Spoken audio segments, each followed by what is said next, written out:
আর এই টিকাটলের মোড়ে একটা হল রয়েছে, হলে নাকি এয়ার কন্ডিশন রয়েছে। আজকে আমি লক্ষ লক্ষ টাকা পাইতাম, আমি সেখান থেকে বঞ্চিত করেছে আমার দীপন সাহেব। আমি একটা টাকা আমাকে দেননি, আজকে তারা লক্ষ লক্ষ টাকা ইনকাম করছেন। এটা আমার ভাই মনের কষ্ট ভাই। এক যুগ আগে একটি মাত্র গান গেয়ে ভাইরাল হয়েছিলেন মতিন চৌধুরী। গানটি প্রকাশের পর রাতারাতি তারকা বনে যান তিনি। বর্তমানে হারিয়ে যাওয়া সেই শিল্পী কেমন আছেন, কোথায় আছেন, কি করছেন, তাই জানবো আজ মতিন ভাইয়ের কাছ থেকে। মতিন ভাই কেমন আছেন? আলহামদুলিল্লাহ আমি ভালো আছি। আরে টিকাটলের মোড়ে একটা অভিসার সিনেমা হল রয়েছে, আর রিক্সা থেকে নেমে দেখি হল একটি সুন্দরী মেয়ে দাঁড়িয়ে আছে।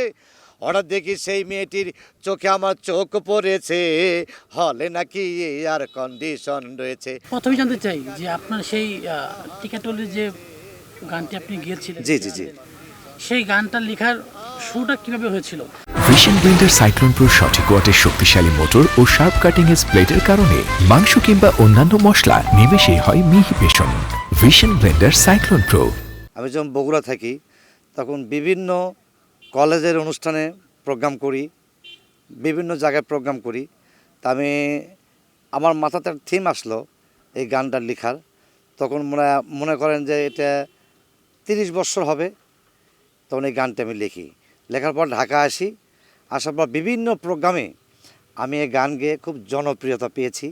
তারপর ঢাকা এসে আমার এক বন্ধু আছে মামুন আকন, তো ও আর আমি বসে সুরটা আমি করেছি, কথা আমি লিখেছি, দুজন মিলে গানটা কমপ্লিট করলাম। করার পর বিভিন্ন প্রোগ্রামে অনুষ্ঠানে গাই, ঢাকাতে অনেক জনপ্রিয়তা পাই। দীপন সাহেব 3 মাস খুঁজেছে এই গানটা ঢাকা অ্যাটাক সিনেমাতে নেওয়ার জন্য। তো খুঁজতে খুঁজতে টঙ্গী আমার এক বন্ধুর স্টুডিও আছে,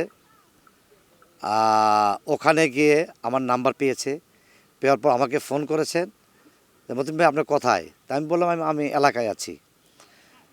তো আপনার সাথে একটু কথা বলতে হবে, দরকার আছে আপনাকে।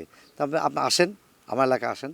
পরে যখন আরেকদিন ফোন দিলেন, তখন আমি শাহিন কামাল আমার বন্ধু মিউজিক ডাইরেক্টর, উনি মামুন আকন আর আমি 3 জনে গেলাম দীপঙ্কর সাহের অফিসে।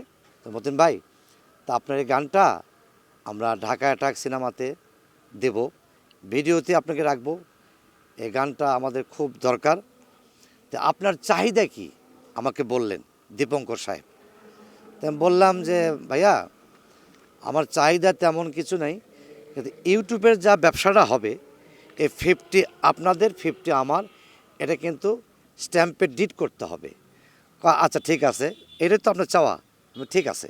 পরে 1 মাস পর উনি আমাকে ফোন করলেন যে মতিন ভাই আপনি কোথায়? তা আমি বললাম যে ভাই আমি তো বাসায় আছি, তো আপনার সব গ্রুপ ট্রুপ নিয়ে এফডিসিতে চলে আসেন। তেমন কী ব্যাপার? আপনার গানের শুটিং। তো বললাম যে ভাইয়া আপনি কি আমার ডিটটা করবেন না? হ্যাঁ করবো, কোনো সমস্যা নেই, আপনি চলে আসেন। তো গেলাম, পরে 2 রাত শুটিং হলো, হওয়ার পর আর ডিট করা হলো না, আমার সাথে ডিট করেনি। আমার সঙ্গে তারা একটু বেইমানি করেছেন, আমি কিছুই পাইনি গানটাতে। তারা কিন্তু লক্ষ লক্ষ টাকা আমার এই গান দিয়ে ইনকাম করছে, কিন্তু আমি কিচ্ছু পাইনি তাদের কাছ থেকে। দীপঙ্কর সাহেব কথা ছিল আমাকে বিভিন্ন চ্যানেলে লাইভ করাবেন, কিন্তু আমাকে কোনো লাইভ টাইপ করাননি তিনি।